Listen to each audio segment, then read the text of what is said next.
আচ্ছা নাজমুল বাবু, আগামীকাল আমাদের যে বিশেষ আন্দোলন আছে তার বিষয়ে কিছু একদম বার্তা বলুন। নমস্কার, আমি নাজমুল হক লস্কর। আপনারা জানেন যে সমগ্র শিক্ষা মিশন যে বাঁচাও আন্দোলন, এই আন্দোলনের আহ্বানে আগামীকাল অর্থাৎ 23শে ফেব্রুয়ারি যে ঐতিহাসিক এবং আমাদের কর্মজীবনের সর্বশেষ যে আন্দোলন, যে প্রতিবাদ, অর্থাৎ আপনারা জানেন যে বিগত 5ই ফেব্রুয়ারি রাজ্যের ভোট অন অ্যাকাউন্টে যে আমাদের জন্য 1000 টাকা যে রাজ্য সরকার ঘোষণা করেছিল, অর্থাৎ এসএসকে এমএসকে থেকে শুরু করে আইসিডিএস অন্যান্য সেক্টরের সঙ্গে আমাদের মতন শিক্ষক সমাজকে একত্রিত করে যে 1000 টাকা বেতন বৃদ্ধি করলেন দীর্ঘ 8 বছর পর, এটা অত্যন্ত দুঃখজনক, দুর্ভাগ্যজনক এবং আমাদের কাছে অপমানজনক। এবং এই অপমানের প্রতিবাদে এবং আমরা এই 1000 টাকার যে অর্ডিন্যান্স রাজ্য সরকার, এটাকে প্রত্যাখ্যান করার জন্য আপনারা জানেন যে আমরা গত 10ই ফেব্রুয়ারি বিকাশ ভবনের অভ্যন্তরে আমরা অল ইন্ডিয়া আমরা যে আন্দোলন হয়েছিল, প্রতিবাদ সভা হয়েছিল এবং বিকাশ ভবনের প্রিন্সিপাল সেক্রেটারি আমাদেরকে অ্যাসুরেন্স করেছিলেন যে আপনারা আমাদের সঙ্গে কথা বলুন,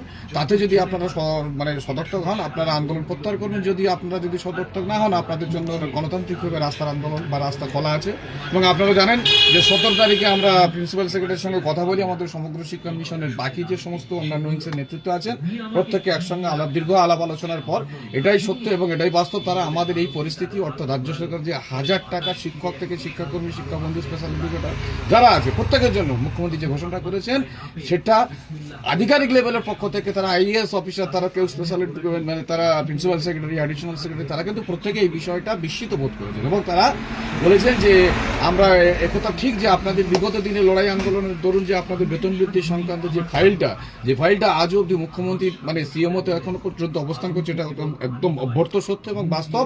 সুতরাং আপনারা আপনাদের বিকল্প চিন্তা ভাবনা করতে পারেন। এবং সাথী বন্ধু, আপনারা জানেন 17 তারিখে আমরা বিকাশ ভবনের সামনে থেকে আমরা বার্তা দিয়েছিলাম যে আগামী 23 তারিখ অর্থাৎ আগামীকাল আমরা বিকাশ ভবনে যাচ্ছি এবং ওখানে আমরা রাজপথ দখল করব। কারণ আপনারা জানেন শোষিত, বঞ্চিত, নিপীড়িত মানুষের জীবনের মুক্তির একমাত্র পথ রাজপথ। ইতিহাস আমাদের শিক্ষা দিয়েছে, চাই সে শাসক যতই শক্তিশালী, যতই বলিষ্ঠ হোক না কেন, এবং নির্বাচনের প্রাক্কাল বলে কথা না, আপনি আমি আমরা যদি সকলে ঐক্যবদ্ধভাবে লড়াইটাকে সংগঠিত করতে পারি, শাসক যতই শক্তিশালী হোক না কেন তিনি সিদ্ধান্ত প্রত্যাহার করতে বাধ্য। কারণ মানুষের রায়, মানুষের কথা, মানুষের লড়াই শেষ কথা বলে। এবং সাথী আপনাদেরকে জানিয়ে রাখি, সরাসরি নাও বলতে পারি যে আপনারা জানেন যে আগামীকাল যে লড়াইটা আমরা সংগঠিত করছি এবং লড়াইয়ের যে আমাদের দাবি, অর্থাৎ আমাদের এই বেতন বৃদ্ধি সংক্রান্ত বিষয়, আমাদের এই বেতন বৃদ্ধির বিষয় মাননীয় মুখ্যমন্ত্রী হস্তক্ষেপ করতে হবে। এবং আমাদের কাছে বিশেষ মহলে একটা সংবাদ আছে, খুবই ইতিবাচক এবং সর্বোচ্চ স্তর থেকে অর্থাৎ মুখ্যমন্ত্রীর স্তর থেকে একটা বার্তা আমরা হালকাভাবে পেয়েছি। এখন দায়িত্ব এবং কর্তব্য হচ্ছে আপনার এবং আমার।